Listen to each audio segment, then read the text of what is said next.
नमस्कार प्यारे साथियों। पशु मित्र योजना भर्ती प्रक्रिया 2023 के बारे में बात करेंगे। मैं नरेंद्र चौधरी आप सभी का हार्दिक स्वागत अभिनंदन करता हूं आपके अपनी यूट्यूब चैनल ब्रदर्स क्लासेज के अंदर। तो देखिएगा दोस्तों, पशु मित्र योजना भर्ती प्रक्रिया है वो क्या है, इसमें कौन कौन है वो आवेदन कर सकते हैं और किस प्रकार है वो आपको आवेदन करना है। 5,000 पदों के ऊपर है ये आपके वैकेंसी करवाई जा रही है। इसका बेनिफिट है वो क्या रहेगा, तो इसके बारे में संपूर्ण जानकारी है वो इस वीडियो के अंतर्गत देखेंगे। जो भी नए साथी हैं वो चैनल को सब्सक्राइब जरूर कर दे और बेल आइकन प्रेस कर दे ताकि हर वैकेंसी की अपडेट है वो आपको समय समय पर मिलती रहे। तो चलिए दोस्तों बात करते हैं। तो पशुपालन विभाग की विभिन्न योजनाओं का लाभ पशुपालकों के द्वार तक पहुंचाने के लिए राज्य के समस्त जिलों में कुल 5,000 युवा बेरोजगार पशु चिकित्सकों एवं पशुधन सहायकों को नियत मानदेय पर रखा जाने हेतु पशु मित्र योजना के तहत आवेदन पत्र आमंत्रित किए जाते हैं। इच्छुक अभ्यर्थी विज्ञापन प्रकाशन की तिथि से 15 दिवस की अवधि में अपना आवेदन है वो संबंधित जिले के जिला स्तरीय कार्यालय संयुक्त निदेशक या उप निदेशक पशुपालन विभाग कुचामन सिटी में प्रस्तुत कर सकते हैं। योजना की विस्तृत जानकारी है वो आपको राजस्थान एनिमल हस्बेंड्री वेबसाइट पर है वो आपको संपूर्ण जानकारी है वो इसकी मिल जाएगी और फॉर्म डाउनलोड करना है वो भी आप वहां से फॉर्म डाउनलोड कर सकते हैं। और आपको जो है अपने जिला के जो उप निदेशक हैं, उप निदेशालय हैं, वहां पर जाके आपको जमा करवाना है। अब देखिए इसके बेनिफिट हैं उसके बारे में बात करेंगे। तो सबसे पहले आपको फॉर्म के बारे में बात कर लेते हैं।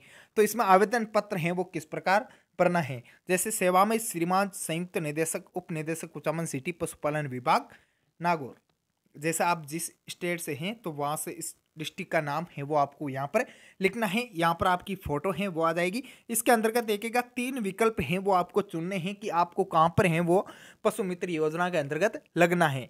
तो इसमें देखिएगा उपयुक्त विषयांतर्गत निवेदन है कि मैं पशुपालन विभाग की पशु मित्र योजना में कार्य करना चाहता हूं, जिसके लिए निम्न अनुसार कार्य स्थान के 3 विकल्प दे रहा हूं। तो 3 विकल्प हैं जिसके अंतर्गत हैं वो आपको पशु मित्र के लिए गांव का नाम या स्थान है वो आपको लिखना है, पंचायत समिति का नाम, तहसील का नाम, विधानसभा क्षेत्र और जिला, किस जिले से आप फिल कर रहे हैं। कृपया उपयुक्त में से किसी एक स्थान पर प्राथमिकता अनुसार मेरा चयन पशु मित्र के रूप में करवाने का श्रम करावे। इस संबंध में मेरी शैक्षणिक योग्यता कक्षा 12वीं तथा पशुपालन डिप्लोमा पशु चिकित्सा एवं पशु विज्ञान कोर्स की मार्कशीट की प्रति, राजस्थान पशु चिकित्सालय परिषद में पंजीकृत की प्रति, राजस्थान मूल निवास प्रमाण पत्र, अपनी बैंक पासबुक के प्रथम पृष्ठ की प्रति तथा आधार कार्ड की प्रति संलग्न कर रहा हूं। मेरा चयन पशु मित्र पर होने के उपरांत नियमानुसार प्रतिभूति की राशि एवं शपथ पत्र उपलब्ध करवा दूंगा तथा विभागीय मार्गदर्शिका अनुसार कार्य संपादित करूंगा। यहाँ पर आपके हैं वो सिग्नेचर हो जाएंगे। अगर आपका इसके अंतर्गत चयन हो जाता है पशु मित्र योजना के तहत तो उसके बाद में है वो आप ये फॉर्म है वो आपको फिल करना है, जिसके अंतर्गत है वो आपको संपूर्ण डिटेल है वो भरनी है कि आपका कहाँ पर जो है सिलेक्शन हुआ है, कहाँ पर आपको आपने जो सेंटर मांगा है वहाँ पर आपको मिला है, तो उसका है वो पूरा बायोडाटा भरना है। और फिर इसके अंतर्गत आपको 5,000 रुपये हैं वो संयुक्त निदेशालय में जमा करवाने हैं, जो आपको सिक्योरिटी के तौर पर हैं। जब भी आप उसको छोड़ेंगे तो आप उसको 5,000 रुपये वापस दे मिल जाएंगे। और ये आपको 100 रुपये के स्टाम्प पे नोडुल पे आपको ये शपथ पत्र है वो देना होगा, जिसके अंतर्गत विभाग की संपूर्ण जानकारी है वो दी गई है, इनको आप दे सकते हैं। अब इसके अंतर्गत हैं वो कहाँ कहाँ पर आपको आवेदन करने हैं वो सबसे महत्वपूर्ण विषय है। तो इसके अंतर्गत सबसे पहला विषय है कि अगर आपको आवेदन करना है तो उस स्थान से करना है जहाँ पर ना तो वेटनरी का कोई डॉक्टर बैठता है ना ही एलएसए बैठता है। पशुधन सहायक और पशु डॉक्टर दोनों में से कोई भी नहीं वहाँ पर बैठता हो और ना ही उस गाँव के अंतर्गत कोई भी एनिमल हस्बेंड्री से संबंधित कुछ हो। सब सेंटर है वो आपको वहाँ पर नहीं होना चाहिए। ऐसे कई गांव हैं जिनके अंतर्गत अभी तक सब सेंटर है वो नहीं खुले हैं राजस्थान के अंतर्गत बहुत सारे गांवों में। तो ये एक आंकलन है, इसके अंतर्गत आपको परमानेंट करेंगे या नहीं करेंगे ये बाद की बात है, उसके बारे में भी बात करेंगे। ये एक आंकलन है कि राजस्थान के अंतर्गत कितने ऐसे गांव हैं जिनके अंतर्गत सब सेंटर नहीं है और कौन से ऐसे गांव है वो जिनकी पशु गणना भी अधिक है और जिन समय पर हैं वो उनको जो पशुपालन की जो विभाग की योजना है उसका बेनिफिट नहीं मिल रहा है। तो अब इसके अंतर्गत देखिएगा जो पशु मित्र लग रहे हैं उनके लिए क्या बेनिफिट रहने वाला है। तो उनकी बात करें तो टैगिंग इनअपसॉफ्ट पर इंद्राज, छोटे पशु बड़े पशु जो आप टैगिंग करते हैं पशु की, जो टोकन नंबर होते हैं उनके बारे में बात कर रहा हूं। तो जो आपके टोकन है उसके अंतर्गत केंद्र सरकार की दर है वो आपको ₹2.5 मिलेगी। इसमें राज्य सरकार का कोई भी रोल नहीं रहेगा। छोटे पशु है उनमें ₹2.5 प्रति पशु के हिसाब से, और बड़े पशु हैं उनमें ₹3.5 प्रति पशु के हिसाब से आपको राशि दी जाएगी, जिसके अंतर्गत जो आपको सेंट्रल गवर्नमेंट है वो आपको दे करेगी। राज्य सरकार है वो इसके अंतर्गत कुछ नहीं करेगी।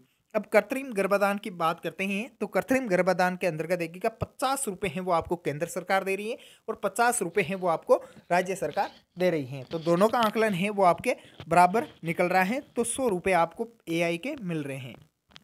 इसके अंतर्गत हैं वो आपको सीमन और जो आपका LN2 जार होता है वो भी आपको निःशुल्क प्रोवाइड करवाया जाएगा।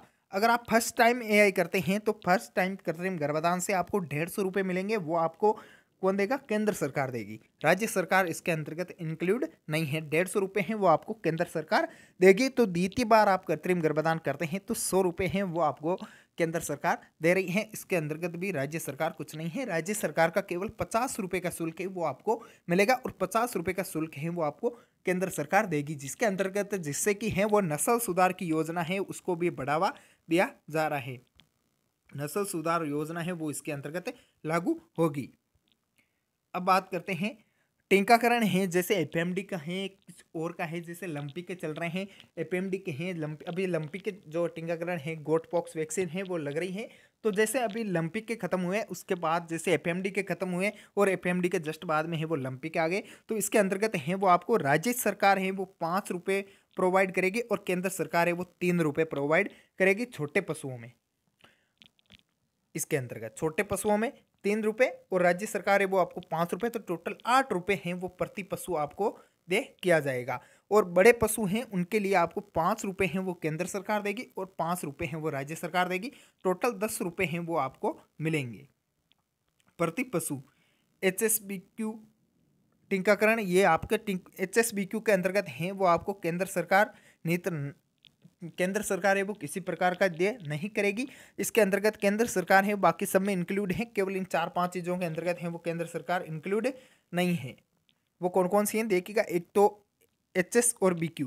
FMD में केवल केंद्र सरकार है इंक्लूड और HSBQ में केंद्र सरकार इंक्लूड नहीं है। और ETV सिप पॉक्स टीकाकरण इसमें भी नहीं है। किसान क्रेडिट कार्ड जारी करवाना इसके अंतर्गत भी नहीं है। और पशु चिकित्सा शिविर का आयोजन में सहयोग करना इसके अंतर्गत भी केंद्र सरकार इंक्लूड नहीं है। इसके अंतर्गत राज्य सरकार है जो आपको HSBQ के हैं वो ₹5 दे रही हैं और सिप पॉक्स के आपको ₹3 दे रही हैं। और किसान क्रेडिट कार्ड जारी करवाना, KCC का जो कार्ड होता है उसको जारी करवाने पर आपको ₹25 हैं वो प्रति पर्सन दिए जाएंगे। और पशु चिकित्सा शिविर में जो आपने सहयोग किया है उसके अंतर्गत मीटिंग अटेंड की है और उस मीटिंग के अदर आपको अटेंडेंस है तो आपको ₹300 प्रतिदिन के हिसाब से दिए जाएंगे। और पशु बीमा में स्वास्थ्य प्रमाण पत्र पर जारी करवाना, इसके लिए आपको ₹50 हैं वो केंद्र सरकार देगी और राज्य सरकार इसके अंतर्गत इंक्लूड नहीं है। तो आपको टोटल इसके अंतर्गत देखा जाए तो एवरेज बहुत ही अच्छा है, आप इसके अंतर्गत ज्वाइन हो सकते हैं। परमानेंट होने की कोई संभावना नहीं है इसके अंतर्गत। और देखिएगा गवर्नमेंट है, अभी देखिएगा LSA की वैकेंसी नहीं आई, क्योंकि वैकेंसी नहीं आई है इस हिसाब से बोल रहा हूँ। अगर कोई परमानेंट कर भी दे या ना करे वो एक अलग बात है। जिस हिसाब से आपकी वैकेंसी नहीं निकली है तो वैकेंसी के आधार पर देखा जाए तो इसके अंतर्गत 5,000 हैं वो आपके पशु मित्र योजना के तहत ले रहे हैं, जिसके अंतर्गत आपके लगभग 2,500 4,000 के समथिंग है, 4,000 प्लस लगभग आपके LSA ही मिलेंगे और बाकी के हैं वो आपके VFO वो मिलेंगे। तो देखिए इस आधार पर हैं वो आपका सिलेक्शन हो सकता है।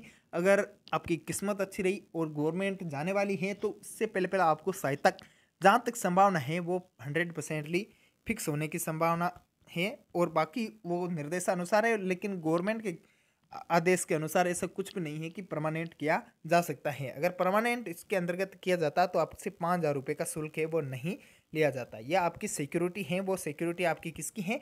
वो आपके LN2 जार की हैं और सिमन की AI की, जो आपकी ₹5,000 की सिक्योरिटी ली जा रही हैं, जो आपको जॉब छोड़ने के बाद में पुनः प्राप्त हो जाएगी। तो 5,000 की सिक्योरिटी है वो आपको किसकी दे रही है? LN2 जार की। जो आपके LN2 जार प्रयुक्त होता है उसके लिए आपको 5,000 रुपये शुल्क है वो देना होगा। तो आशा करता हूँ दोस्तों वीडियो अच्छा लगा तो अपने साथियों के साथ शेयर जरूर करना। हम मिलते हैं नेक्स्ट वीडियो में। जय हिंद, जय भारत।